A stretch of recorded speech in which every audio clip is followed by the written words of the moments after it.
So, meron tayong discussion paano i-identify ng tama yung klase ng mata ng isang client natin. Kasi, though hindi naman lahat ginagamit to, pero iba pa rin yung naibibigay niyang effect kapag once na ikaw na yung gumawa, 'di ba? As skilled artist na maituturing natin. At yun yung ikaw talaga yung mas may alam sa mga ginagawa mo pagdating sa pagkakabit ng lash extension. So, meron lang akong tawag dito, guguhitan. Meron akong i-sample na i-drawing about sa klase ng mata meron si client. Kung napapansin nyo, merong mga matang singkit. Okay. Sabihin na natin, ito yung klase ng mata na kakabitan nyo. Singkit. Okay? Sabihin natin, singkit. Tapos,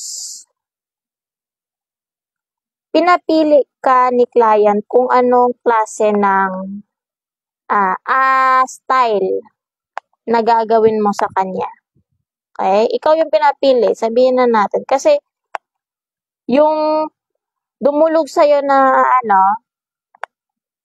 na client is first time niya pang magpagawa ng lashes. Sabihin na natin.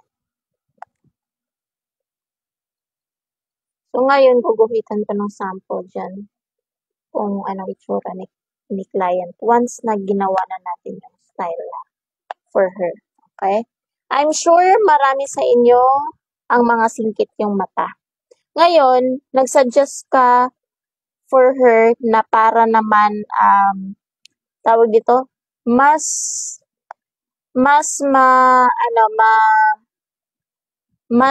kitang-kita at mas makikita talaga yung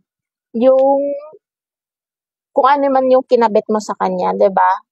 Yan minsan yung sinasabi ng ibang client. Yung bang hindi lang basta napagawa siya ng lash extension, kundi napapansin din yung mata niya. Okay? Yan yung mga basic na sinasabi ng mga ibang client. Ngayon, ang sinuggest mo sa mga singkit na mata, ma'am, try mo muna tong open eye. Kasi bakit ka mo open eye? Open eye style. Kasi ma'am, ang open eye is mas kita siya, mas kita yung effect niya, at hindi lang basta nagpagawa ka ng extension. Kasi, 'di ba? Syempre, open eye, mahahaba yung ikakabit mo sa gitna. Okay?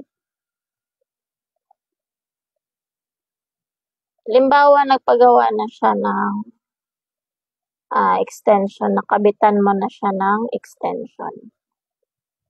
So, pasensya na sa drawing ko kasi lang to, tawag dito, nag-visualize lang tayo ng ikakabit nating lashes. Ngayon, sinuggest mo sa kanya yung open eye na effect kasi mas maganda at kitang-kita. Okay? So, ngayon, nung natapos na kayo, eto yung naging resulta ng pagkakagawa mo sa kanya. Maganda ba yung effect sa mata, yung open eye para sa singkit? So, tanungin mo din yung sarili mo as lash artist. Okay? So, maganda naman yung effect. Ang tawag dito, ang diameter dapat usually intended to sa mga 15, nakamahaba, 14, 13, depende siya. Ngayon, etong base na to, etong base banda na 'to, magsisilbi siyang, 11, 10, or 9, gano'n. Okay? 11, 10, 9, 8. So, gano'n yung open eye. Yan yung mga diameter na kaya ng ano mo. So, ngayon, ang minsan sinasabi ng ibang client, gusto niya yung nakagisnan na niya na ginawa ng ibang artist na ganito, ganyan, kasi mas gusto niya yung ganong effect. Wala namang problema. Usually, pagka sinabi kasing ganon yung client na kinagisnan na niya, gusto niya one size lang or ganon keme. Minsan ako naman gumagawa ng mapping kasi gawa nga ng standard base yung kinakabit natin, 'di ba? Yan yung kung ano yung kinagisnan kong tinuro din sa akin. Okay? So, bigyan natin ng sample. Ito yung merong mapping, halimbawa.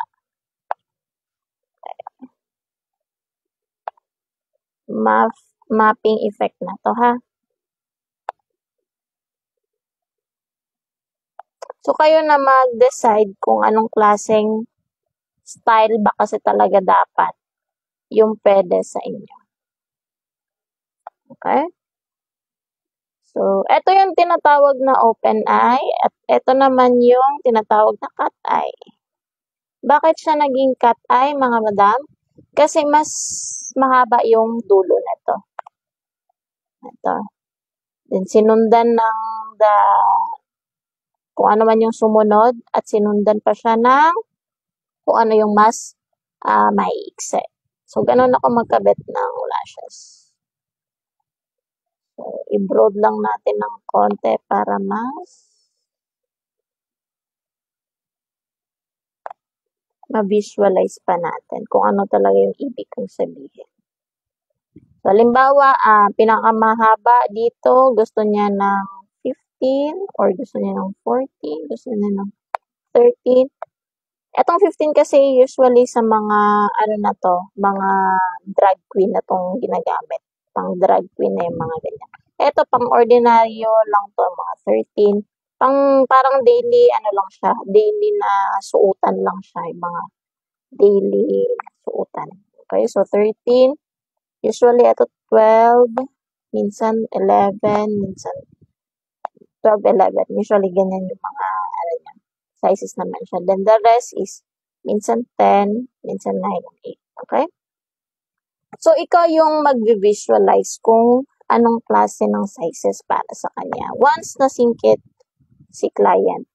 Okay? Hindi man natin ma-perfect out yung kalalabasan ng itsura ng mata ni client, at least may idea ka lang kung paano gamitin yung open eye at saka yung Russian na tinatawag or cat eye pala, sorry. Yung Russian kasi na tinatawag is yan na yung style na tinatawag sa lash extension natin. Okay? Halimbawa, isang sample pa. Isang sample ng ito. Singkit siya. Okay? Singkit siya.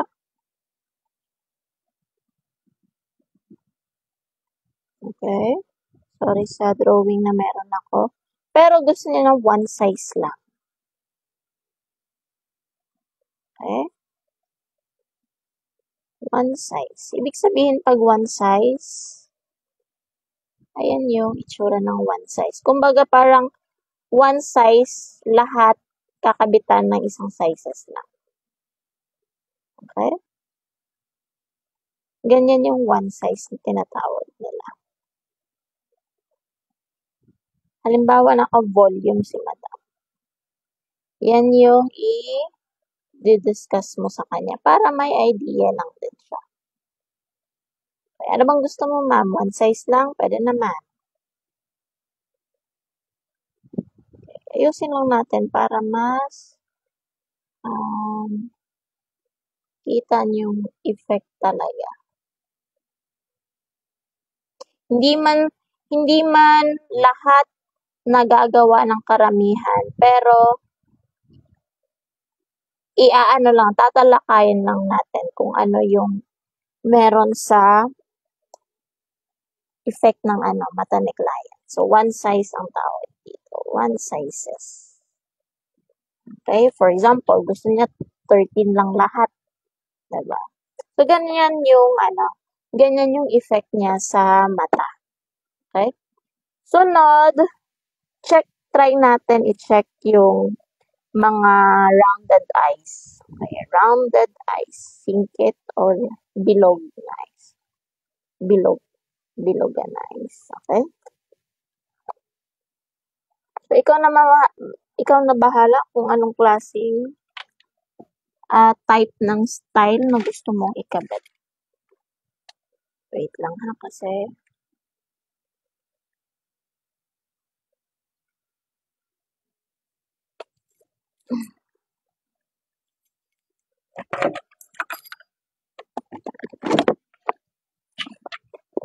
kasi naubusan tayo ng ballpen. Kukuha muna tayo ng iba. Alright. Sorry for that interruption. Ngayon, bilog yung mata ni client. Sampulan natin ng bilog na eyes kung ano ba talaga ang fit na size sa kanya.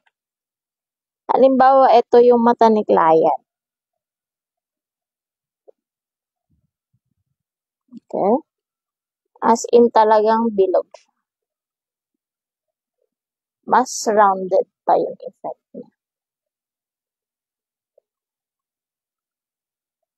Okay?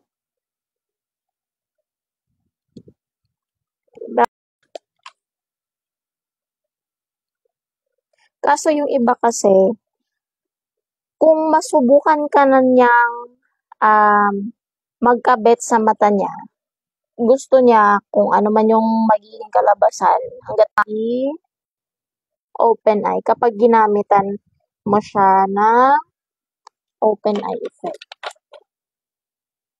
Napakaano naman nito. Okay. Gagamitan natin ulit si rounded eyes ng cat eye effect. Cat eye, ibig sabihin mas mahaba yung dulo. Okay, ganun siya.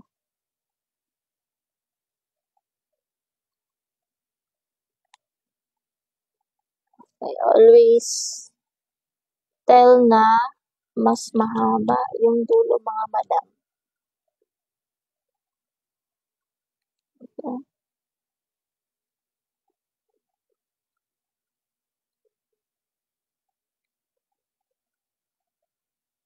Okay. So, ganyan yung effect niya, ha? Kapag kinabitan mo na yung rounded eyes ng cat eye. So, ikaw na mag-decide. Ikaw yung artist na mas nakakaalam.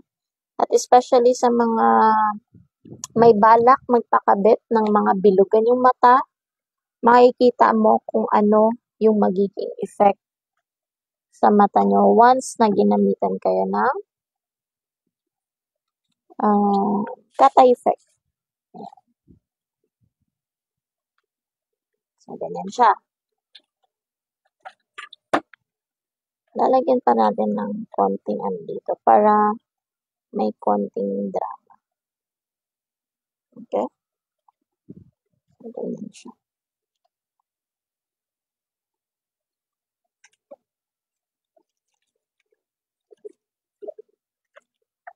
Okay?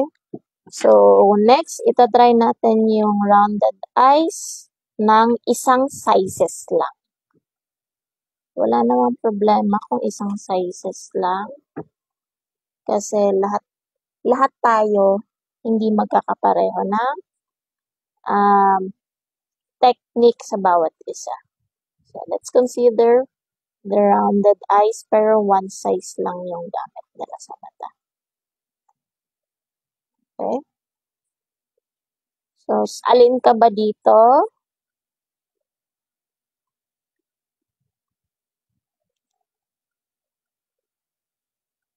So, consider as one size lang yan. Okay?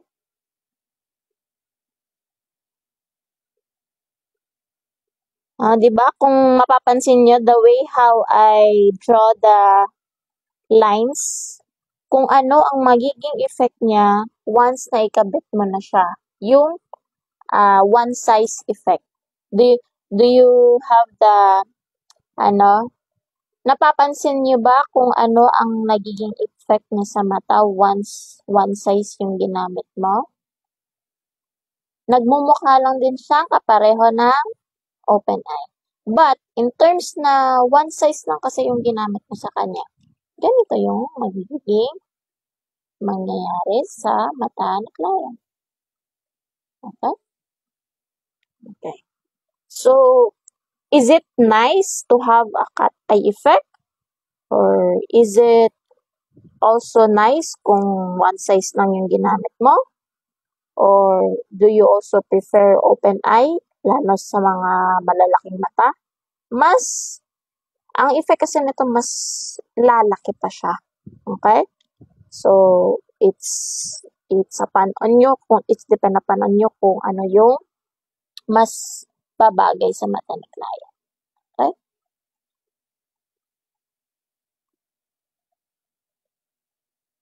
I-broad lang natin ng konti dito kasi mas iba yung effect ng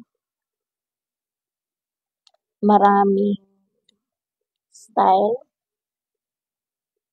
kaysa dito sa dulo. Tapos eto, lalagyan pa natin kasi mas mahaba kasi ito.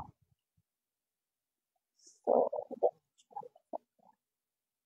tapos eto, lalagyan lang natin ng konting pero one size lang to Ito. Tatamaan lang natin yung pinaka edges niya kasi mas iba yung kita. Iba yung magiging kita niya sa ano. So, eto, one size din. Lalagyan pa rin natin ng mas broader effect yung dito kasi para ma-visualize pa rin natin kung ano ang itsura ng one size effect sa mata. Okay? Ganyan siya. So, pareho ng sizes. Kung gusto niya ng all are 13 diameter, walang problema. Kung gusto niya ng 10 mm na diameter, wala rin problema. Choices yun ni client. Pero kung ikaw yung pinapili ni client, you have to choose what is best for her. Okay? So, ito yung singkit. Ito yung rounded eyes. Meron ding eyes na hooded. Alam niyo yung hooded? Yung parang yung yung dating niya yung sa mata, bagsak yung dito na area na to. Alam mo ba kung ano ang effect kapag round yung eyes niya tapos hooded pa siya as in downturn yung dito? Hindi mo pwedeng kabitan yun ng maiksi. Bakit? It should be at least longer sizes pa. Okay? Bawal yung maiksi.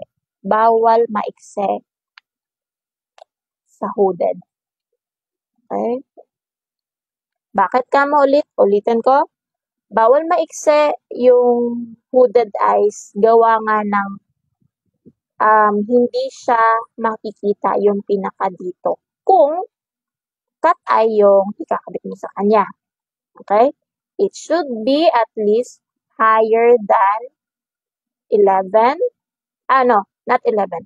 It should be at least higher than 12, 13, 14, 15, and so on. Kung anong trip niya sa buhay. Okay? Hooded eyes, bawal.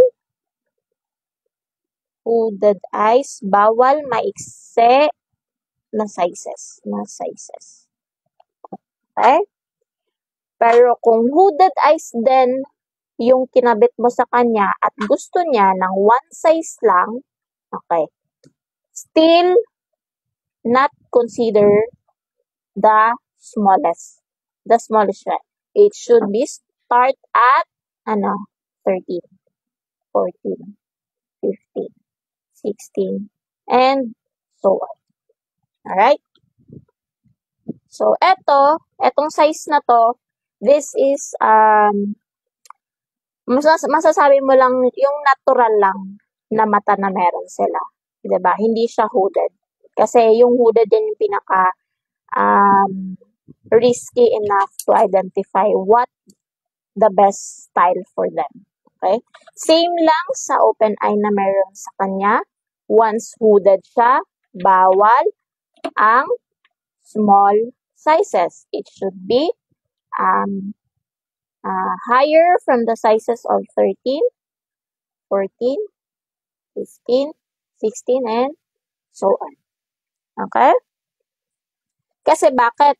Mas mas sinisigurado natin na makikita yung mata ni client. Ba't siya nagpa-lash extension kung hindi rin kita yung lash extension niya? Like, it's useless. Okay? So, ganun siya yung system ng meron sa ano. I think, iniisip ko pa ha, merong hooded na singkit. Kung meron man akong naalala, merong hooded na singkit. Okay. Still remember, once hooded, should be start at least 13, 14, 15, 16, and so on. And, ano pa? At least D-curl enough for them to kabit their eyes. Ha? So, ganito, visualize nyo lang kung ano yung bagay sa kanila. Kapag ako yung gagawa, kapag ako nag-decide, automatic yung singkit, dito ko siya kakabitan. Okay, singkit dito. Pag cat eye and one size only, no. I don't recommend singkit this way, in this type of style. Automatic dito. Okay? Pero pag rounded eyes, okay, pag ako yung pinapili ni client, ako na bahala. Once rounded eyes yung mata niya, okay, bago mo siya gagawin, kailangan mo i-check kung anong klaseng mata meron siya. Uy, rounded si client. I'm gonna try the cat eye effect. Tingnan mo yung i-visualize mo ng maigi yung cat eye effect kesa sa open eye effect ng lashes. See the difference of having the open eye for the rounded eyes and of having a cat eye effect of a rounded eyes. Like, mas maganda pa rin ang effect ng cat eye sa mga bigger eyes. Okay? I hope you understand that. Okay. We'll proceed the other type of lashes. Meron kasing type of lashes na parang anong tawag dito? Kasi maraming type of eyes eh. Try ko lang i-drawing yung kaya kong i-drawing ha. Ang tawag kasi dito, may pagka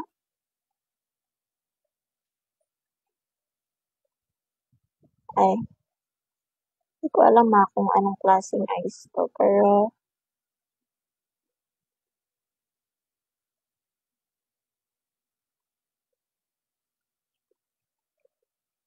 may pagkasingkit siya, pero round yung effect niya dito sa taas. Kasi may iba yung difference ng 'di ba singkit to. Tapos may pagkabilog siya sa baba. Singkit siya, pero bilogan yung dito sa lower line niya. Then eto naman, kung mapapansin mo, bilog yung dito niya, pero may pagka-flat or singkit yung effect niya dito. Basta mayroon ganyang klase ng effect ng eyes eh. Kung mapapansin, as far as I remember. So, consider pa rin na singkit to, nabibilong to siya sa singkit kahit rounded yung effect niya dito. And likewise, same yung effect na ginawa pa rin natin sa una. Merong ding